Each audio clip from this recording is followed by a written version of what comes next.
Hello everyone, and welcome to day 2 of our 2-day live webinar series about overcoming toxic relationships so you can live your best life now.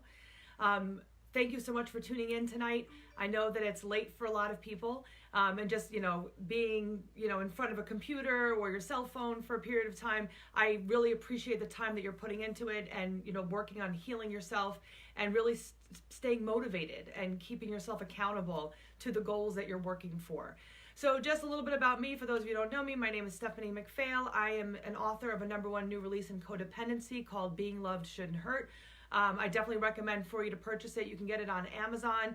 And for anyone who would like some more information about my story and red flags and ways that you can heal from codependency and toxic relationships, that's definitely a good go-to book to start off with.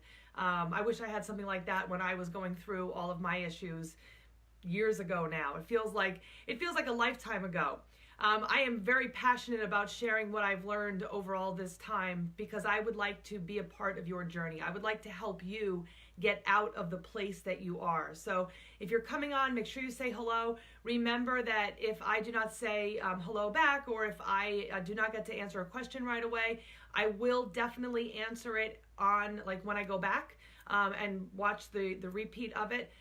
Anyone who's watching this recorded, don't worry. Again, you're not missing out on anything that you can. You can ask live, which is the best because you can get answers right away. But don't worry, I will be answering questions for any of you who said, "Oh, darn it, I missed the live." I will still be answering questions. So, and again, at the end of all of this, I will be making sure that I answer whatever questions you have too. So I will go back, even during the live, and go back and answer questions. Hi, Michelle. How are you? So it's so good to see some familiar faces, and again, thank you so much for tuning in. Hi, Cassie, how are you? So it's so good to see familiar faces and to see all the hellos, and I know there's some people that might be here on day 2 and didn't see day 1 and don't really know much about me. So just a really quickie version of my story. I spent 15 plus years going from one toxic relationship to another one until one day I decided to make a change. And from there on out, I had left an abusive ex-husband, and I decided to completely change my life. I rediscovered my passions. I went on all these great trips. I got a therapist. I got a coach. I did all of these things and finally reconnected to myself so much that when I was ready to start dating again, I kind of was dating in a way that I wasn't really that interested. Meaning I was going on dates because, there was a part of me that thought maybe it would be nice to have a relationship, but I didn't need the relationship. I was not dying to be in a relationship with someone. So, bonjour, comment ça va? Or bonsoir. But yeah, I didn't need to be in a relationship. So that was one of the things that was really, really important. And one of the things that I'm going to keep telling all of you in this group is that when you are in a relationship out of need, out of insecurity, out of feeling broken and the need for someone to complete you, you're already going to be starting off on the wrong foot. So I was lucky enough that when I finally did meet the right guy, I had done all the work that I needed to do so that I was prepared for another whole person to create a life with and create a relationship with. And so we're lucky enough that we've been together for almost 4 years, 5 years, but 4 years almost married. And we have a wonderful son, Zachary, and our beautiful daughter, Sophie, and we are just, so lucky to have each other and to be a part of each other's journey.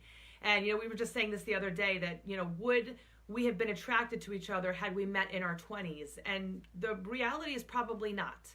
Probably, we both had our own work to do. We both had things that we needed to figure out for ourselves. So when the time was right, we actually were able to find each other and meet each other and be able to continue the journey together. So we are so lucky to be able to have that experience. And that's the experience I want for you. I really want you to start understanding where some of these beliefs are coming from and what some of the things that are keeping you trapped in these toxic relationships. So let's get started. I have a lot of stuff that I want to share with you, and I really want to make sure I can answer questions. So I'm just going to start. There are 3 big idea tips that I want to share with you. And the first one is going to be learning to trust your gut. And for a lot of you who are in these toxic relationships, you have been ignoring your gut for a very long time. And now, what do I mean by your gut? Okay, well, another example that I could say is the red flags. And someone actually asked this in the group, and I was like, oh, that's interesting because we're going to be talking about that. And there's people that are saying, well, I think I'm ready to date again, but I'm not sure what's healthy and what's not healthy. I was there too, so I understand. But some of the red flags that you really need to be careful of and that become like no-nos is looking for certain things about their behavior. How are they with wait staff? Are they mean and dismissive? Are they hurtful? Are they nasty?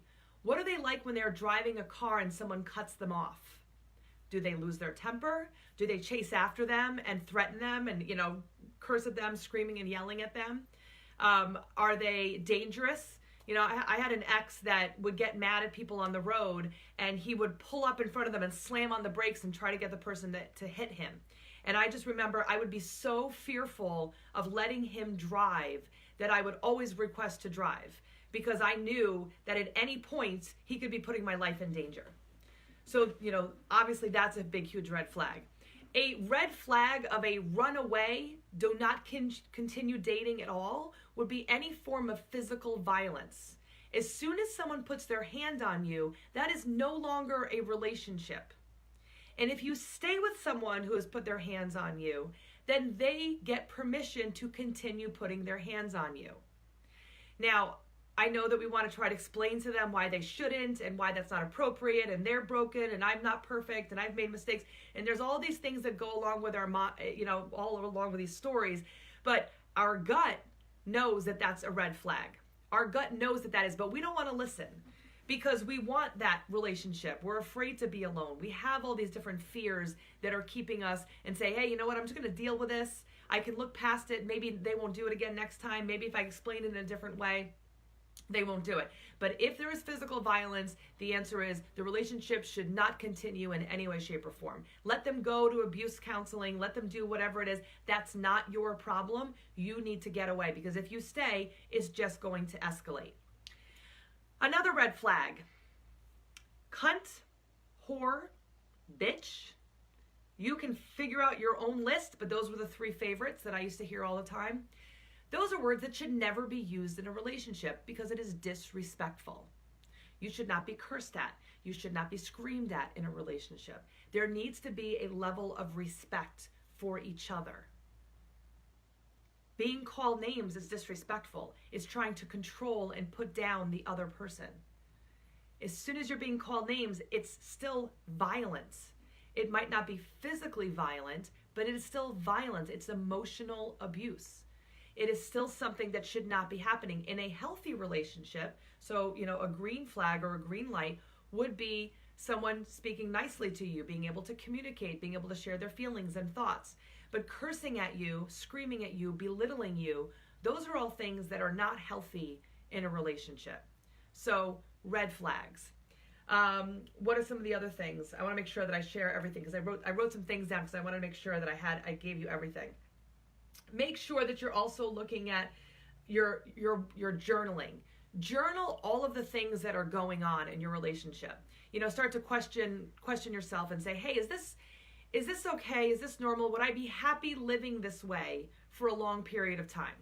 Is this something that I could do my whole life, listening to this person speak to me that way? Am I living my best life with this person? And your gut very often tells you the answer. The red flags are there. The gut is screaming, no, don't stay in that relationship. And then that fear part of you is like, but I'll be alone. But what am I going to do? How am I going to pay for everything? How am I going to do all these things? So all of that stuff is going to keep you from making the right decision. But your gut is going to be very, very helpful. And how do you start strengthening your gut again? Start listening to it and doing small little things. So if you feel like, today I'm just going to drive to the left on this road when normally I go to the right, and I'm going to take a back road that I normally don't take, do it. See what happens. Maybe you'll run into someone that you normally don't get to see. Maybe you'll see a beautiful sunset or a sunrise, or there are things that happen when we follow that intuition, that gut, that is pretty amazing. I think about it all the time. It's like wherever I'm supposed to be is where I am in that moment. So you're learning the lessons, you're where you need to be, and you can follow that gut and follow that instinct and see where it takes you. And I will tell you, it is much easier to follow the instinct and follow what feels good for you and feels right for you than it is to not listen to it and force something that's wrong. That's really hard. Forcing someone that's not natural, forcing something that's not natural, that's going to make your life way more difficult than following what, like water when it trickles down a rock and it just trickles down naturally and flows into a river or a lake. It's naturally going to where it needs to go. When you're forcing something that's not there, that is, is not working, it's not going to work as well. The flow is not there. It's not natural, and you're not going to live the best life that you possibly could. Some other things with your gut and boundaries. Let people know your expectations in the relationship. Kind of think ahead of time before you're in a relationship. What are things that are no-goes for me? As soon as this person does this, whatever it is, I'm going to be out. So have that set out ahead of time. So like, hey, if whoever I date in the future ever again, if they ever put their hands on me in any way, shape, or form, push me, strangle me, spit on me, anything that is going to be violence towards me, I'm out. If someone curses at me, if they scream at me, if they raise their hand to me, then I'm out. Have that preset for you so that you know that as soon as it happens, you're like, wait, I promised myself that I would not do it, and follow through. You're not wrong for not wanting to be in a relationship where that's happening. You need to protect yourself. Another thing you want to look at is, the behavior of the person you are with. Can you really be yourself? How are they how are you? Can you say your silly jokes?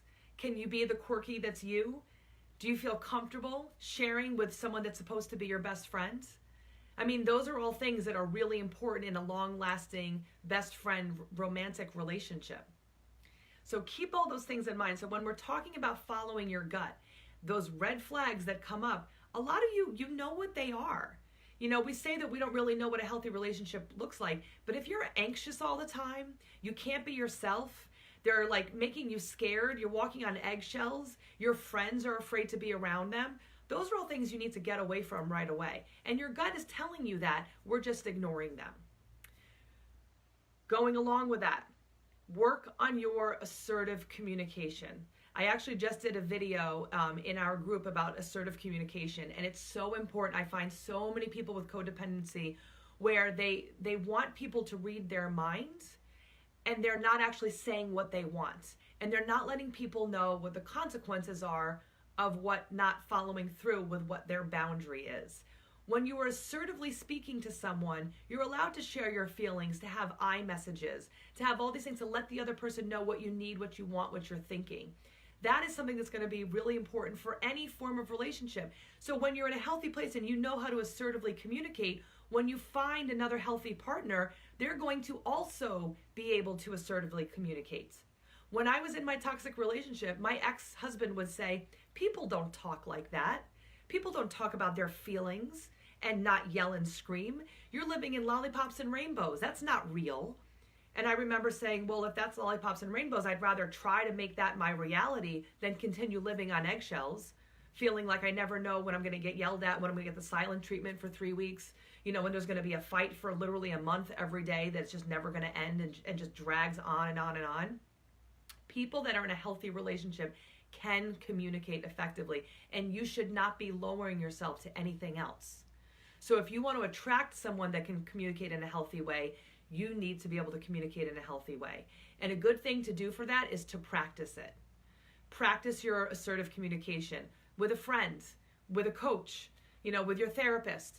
Practice using those assertive communications. You know that a boundary needs to be stated when something feels a little bit uncomfortable. And when you're first learning how to speak that way, it's all a little bit uncomfortable. So to have the right support is really important. But, practicing it and saying, okay, wait, when this person said this, I felt really icky inside. And I want to let them know that. I don't want to be disrespectful or rude to them, but I want to let them know that just didn't sit right with me, and I need to tell them that. Because if we don't do that, we can't expect them to know that they're doing wrong by us. Because everyone might have different boundaries. So really, when you start to feel that discomfort, that's like it's like the aura around the person. Like, all right, ooh, okay, that was in my boundary. That was something that was not comfortable. I'm going to just let you know that, for example, you're late every time that we're supposed to hang out. and I wait for a half hour, 45 minutes, and it really seems like you don't respect my time and it hurts my feelings. I would appreciate that in the future, if you're going to be running a few minutes late, you just let me know so that I can be aware. And if you can't do that, we're not going to be able to hang out anymore. And then follow through. That could be a friend. That could be a family, relationship. Practice it on the little things, and that way when it becomes a bigger issue, it becomes easier and more natural for you to do. So that is really the biggest, that's the big tip, is following your gut, and in there is the red flags and all these other things. So hopefully that answers a bunch, and again, I'll come back to this if there's other questions in there. Kaori said, I would love to hear more examples of I am out list for behavior or relationship rules. Well, again, I would definitely recommend buying my book, Being Loved Shouldn't Hurt, because there's a whole chapter on red flags. But I mean, those are some huge ones. I'll just add, obviously, have the same values. If you don't have the same values as the other person, that's going to be a big problem. If one person really loves drinking and the other person is against drinking, well, that's going to be a problem. One person likes to smoke pot, the other one doesn't. One person's really into church, the other person isn't. You've got to find things where you work together on. You have to have common interests, and not pretend common interests, real common interests. I was actually just talking about this with my husband and even a client. I just had the same conversation with a client. My husband and I were talking about it literally today, that without passion, what are you doing in your life? How are you achieving happiness? If there aren't things that you as an individual are looking forward to doing by yourself as a whole human being, then what's going on for you? How do you get up every day and feel good? Having that passion, having that excitement, that joie de vivre, that, you get up every morning, you're like, yes, this is so cool. I get to do this again. I mean, that's how I feel. Every morning I'm like, yes, I get to do this again. And when I was in my unhealthy relationship, I just remember waking up and being like, oh shit, this guy again. What's he going to be like today? How are things going to be? Am I going to say the wrong thing? Is there going to be a fight? It's Friday. We're going to go out and he's going to get mad at me, or we're going to get into a fight. And there was always something that I would be worried about. So, really, really look at the compatibility. Again, you don't want to force it. You're not going to make someone what they're not. When they show you who they are, believe them. Don't try to change them. Don't look for the good in them and say, well, if you just did this, I hear some people say, well, if I could take these 3 guys and put them together, that would be great. But I can't do that. So I'm just going to date this guy because, he's got some of the things that I want. Well, how about you make that list and look for those 3 things out of those guys that you like so much and find the guy that has all of those things. Stop settling. This is not pizza. This is not a pair of shoes that you can return or throw out. This is your relationship. This is your life. Be picky with who you allow in your life. Carol said, I like that. When they show them who they are, believe them. Yeah, and that's really huge. I am very good at seeing the possibilities in people. That is great as a coach. It is great as an educator. Not good in a relationship. I will no longer do that in a relationship. I see who they are, I believe them at face value, and I leave them at that. I don't try to change them or fix them. I make a decision whether or not I want to spend time with that person, but I look at who they are and I allow them to be them.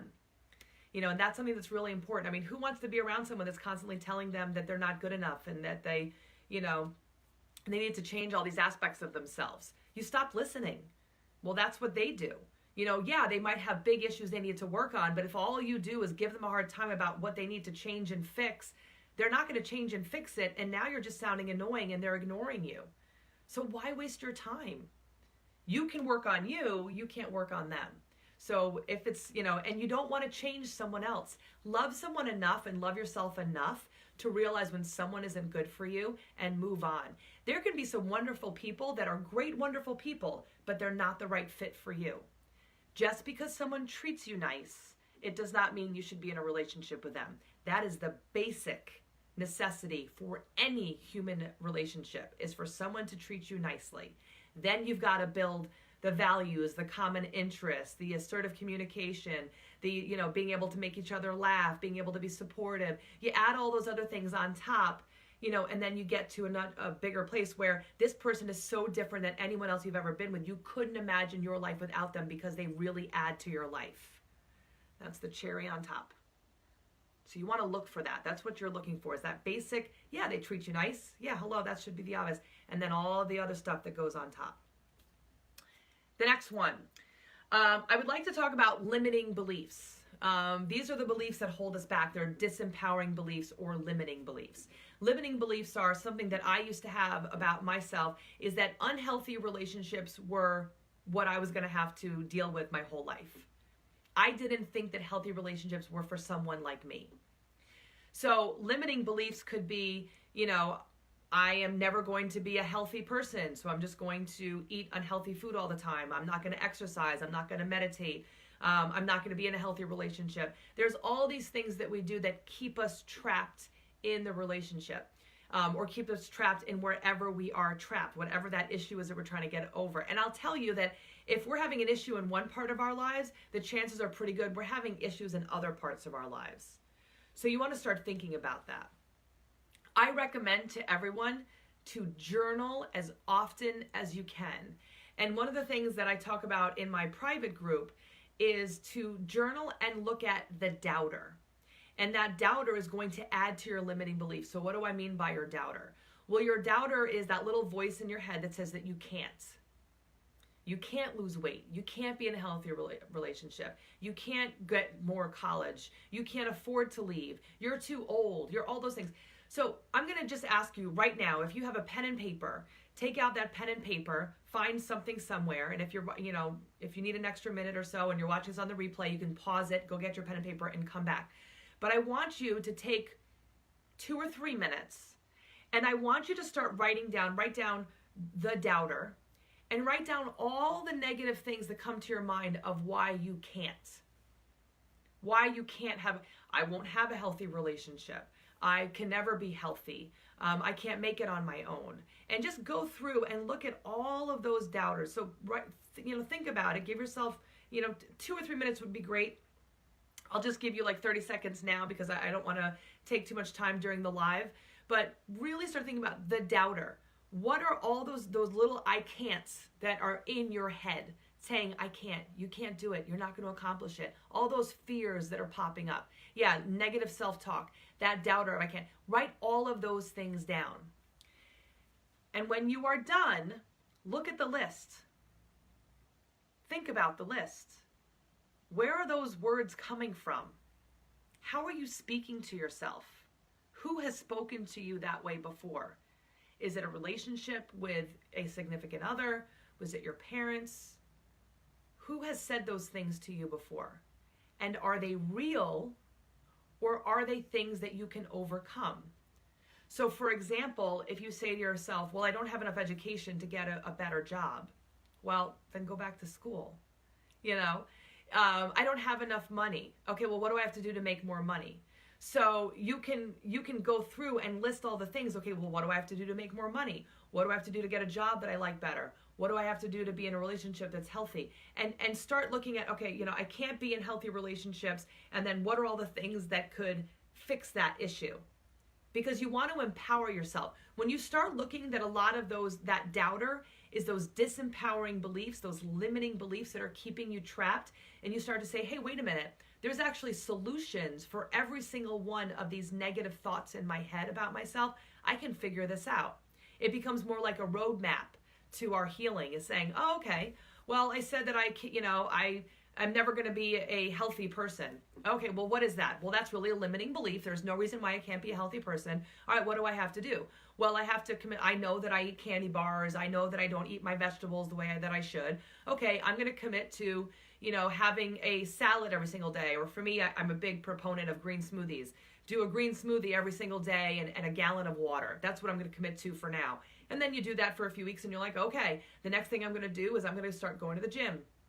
And I'm going to do that. And then you commit and then you build up on it. And those are things you start realizing like, oh, okay, so now I have these little wins. And when you have those little wins, you start to trust yourself again. You start to say, hey, wait a minute. In the past, I've been a liar to myself.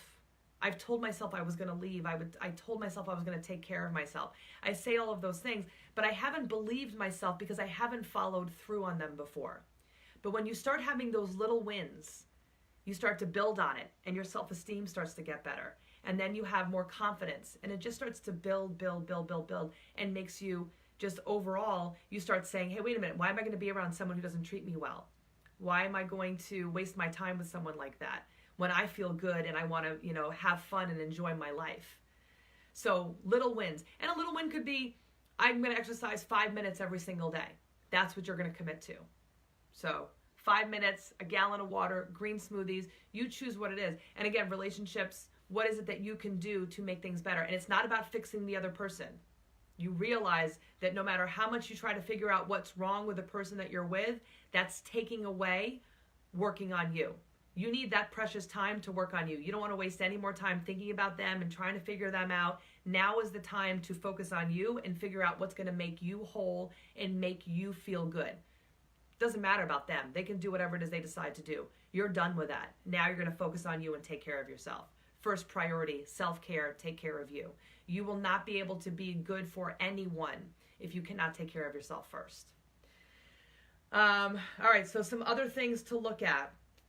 The limiting beliefs. Oh, this is what I wanted to add. I'm glad I wrote stuff down because there's so much stuff that I want to share with you. One of the things that people look at is closure. They want closure with a significant other that they've had an unhealthy relationship with. And a lot of times you're not going to get it. It could be closure because it was a parent and they've passed away. It could be closure with an ex that they ghosted you, they disappeared, or that it ended really badly and you went no contact, and you want that closure from them. This is another great opportunity to journal. Journal. Tell them all the things that you want to say. I actually just had a client 2 days ago who wrote a letter to someone she's been on and off again with for, I think it's like 20 years, who's been in jail, out of jail, who has a drug addiction, all these different issues. And she's such a beautiful, smart woman. And here she is, she's been dealing with the same guy because she loved him and she wanted to be with him and she wanted to fix him and help him and be the person that she spent all this time, so she might as well keep trying. And she just finally wrote a letter to him and had closure and said goodbye and said, don't contact me anymore. I'm not doing this anymore.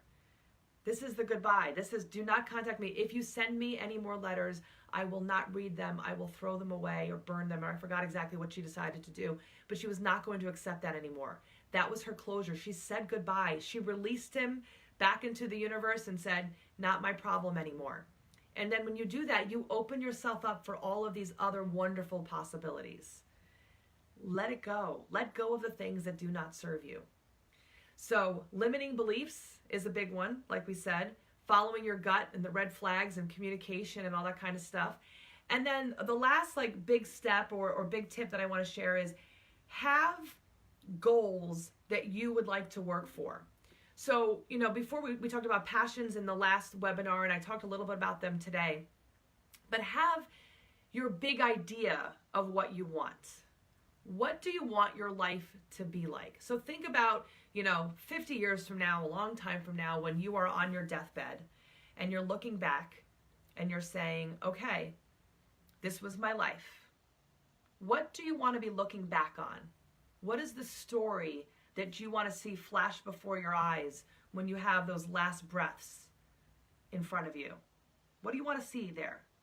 Do you want to see someone who treated you like shit for years and years and you put up with it and tried to explain and you never got to travel, you never got to do all the wonderful things that you wanted to do? Maybe you wanted to paint, maybe you wanted to draw, maybe you wanted to play in a sport or be on stage, or who knows what you wanted to do, what that wonderful, purpose was that you had. Instead, you wasted it with this person who didn't see your worth and you didn't feel strong enough to feel your worth and get away from it. Is that what you want to see in the end? Or do you want to look back and be like, damn, that was awesome. That was so cool. Because I can tell you that every day, the biggest motivator for me is to know that someday I am going to die. Could be tomorrow, could be a year from now, could be 10 years from now. Hopefully it's a long time away. but someday I will not be able to experience this world anymore.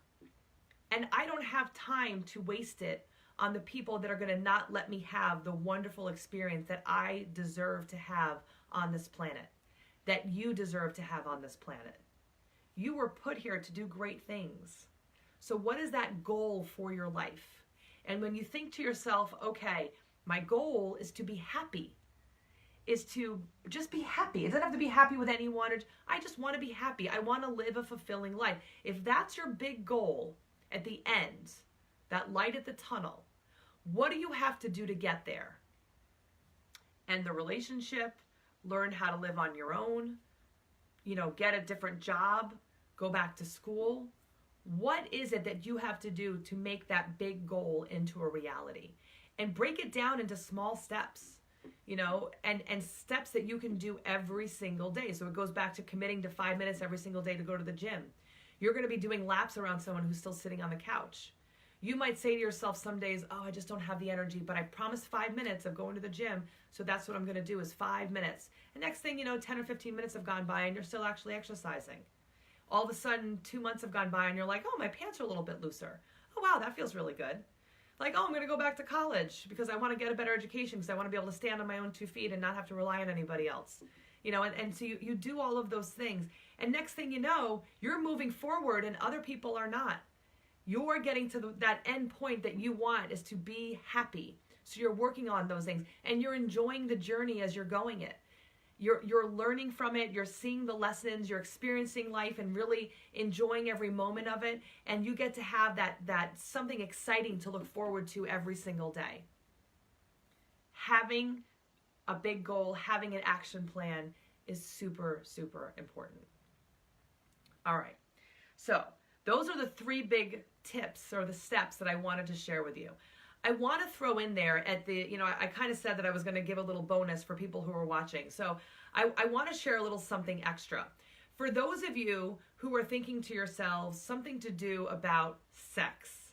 All right, sex is one of those things that keep people stuck in a relationship that's not always healthy. And I hear it all the time, well, the sex is great, so that's why I stay. And I was there too. I was in relationships where, we had great sex. We had great chemistry. There was something about it that was great. Everything else was awful, but the sex was really great. And so that kind of keeps you sucked in. And for so many of us that are taught as women, you don't want to sleep around because then that's something negative about you. And, you don't want to have your numbers too high. And you don't want to, once you're in a marriage, you got to stay in a marriage. And there's all those different things that are associated with sex. And then we're afraid to even share what we want with the other person. So I want you to kind of close your eyes for a second, and I want you to imagine the best, most wonderful partner that you can possibly ever imagine. So breathe in through your nose, out through your mouth, and kind of just in your mind start thinking about what do they look like? What does this partner of yours look like? What color hair do they have? Do they have any hair? What color eyes do they have? How tall are they? What do they like to do for fun? Where do they hang out? Think about what are their values? What are things that you have in common? What do you guys do together in this wonderful relationship that you have? Think of all of those things. Get that clarity. Now imagine, coming home to this wonderful person that you've imagined in your mind. You get to come home to them every single day. They text you during the day to say, hey, I miss you, I love you, hope you're having a great day. One text, not a whole bunch, just one to say hello. And you come home and they give you a big hug and they say, oh, I'm so happy to see you. And you got a nice hug and maybe a kiss. And then you sit down and talk about your day with each other. Imagine all of those things. And then you get to the fun part of actually having an intimate relationship with that person. You get to say to them, hey, I like it when you do this. I don't like it when you do that. You have that foreplay of all of that wonderful communication that you had during the day to get to take that into the bedroom and have all of that now in the bedroom as well. That connection with another person that you could never have with someone when you can't share with them your deepest, darkest secrets. You can't do that with someone that you're worried about saying the wrong thing, being on eggshells, trying to Google what's wrong with them. That's not what's going on, because you're just in survival mode. But here in this perfect person for you, you get to share all of these great experiences, and physically and emotionally. You get to ride the waves together, and you know that when, shit hits the fan at some point, they're going to be there with you. They're going to hold your hand and hug you and let you know that it's going to be okay. They're going to make decisions with you that are big, big, big decisions that you might be scared of. They're going to make those great decisions with you as a team. You're going to communicate in such a healthy way that there's not going to be yelling and screaming. Your house is going to be a calm, wonderful place to be in. People are going to come and be like, wow, it just feels really good to get to your house. I like going there. I just feel so good, and I love watching them together. They're such a great couple. They inspire me. All of those things. Sit and really sit with that. Imagine what all of that looks like and feels like. Isn't that better than having 23 hours of shit and a few minutes of fun? I think having 24 hours of nice, intimate connection with someone is way better than a short period of time of good sex, because you can have the whole thing. I promise you. But you've got to let go of the stuff right now that's not serving you. So, are there any questions for me? Of course, there's, I'm sure there's going to be lots of questions, and again, if you're watching this on the replay, I will go back and answer whatever questions there are, but please take this opportunity to ask whatever questions that you have. I am going to say that for those of you who are interested in signing up for the 6-week private online healing group that is coming up starting April 1st, I do want to let you know that it is available to you if you are serious about looking for help. And you can imagine that person that will be there in your mind when you reconnect to yourself and make yourself a whole person and refocus on you and your passions and your purpose and all the wonderful that is you. And you're really committed to do everything in your power to create that life for yourself, not for anyone else. Then if that's something you are really committed to, I strongly recommend for you to join our group April 1st. It's a 6-week healing program. And what I'm going to do is for the next, there's already 2 people that have actually pre-registered, but for the next 8 people, it was only going to be 5, but I'm going to make it 8 more people. For the next 8 people who sign up, they are going to get the program for $500 instead of $1,000. Now, what are they going to get in this 6-week intensive healing program? People that are really ready to commit and that are ready for it. I mean, you might not be ready for it, and that's okay. I want to make sure that you're prepared to really get the commitment, because it's an intensive. Change is uncomfortable. So does anyone ever like discomfort? Of course not. But if we not ready for that change, then we're not going to do it. And I can't fix it for you. I can give you the tools, but then you have to do the work. So what are you going to do in those 6 weeks? Well, we're going to go through all of those steps that we've been through on Tuesday and today into much bigger detail. You're going to have daily affirmations that you're going to have to do. You're going to have daily accountability where you're going to answer questions every single day and share it with an online private community that we have. You're going to get weekly Facebook Lives with just the people in that group. So you're getting that kind of support. And I do one-on-one coaching with people in that group as well, so that other people can get more support from that as well.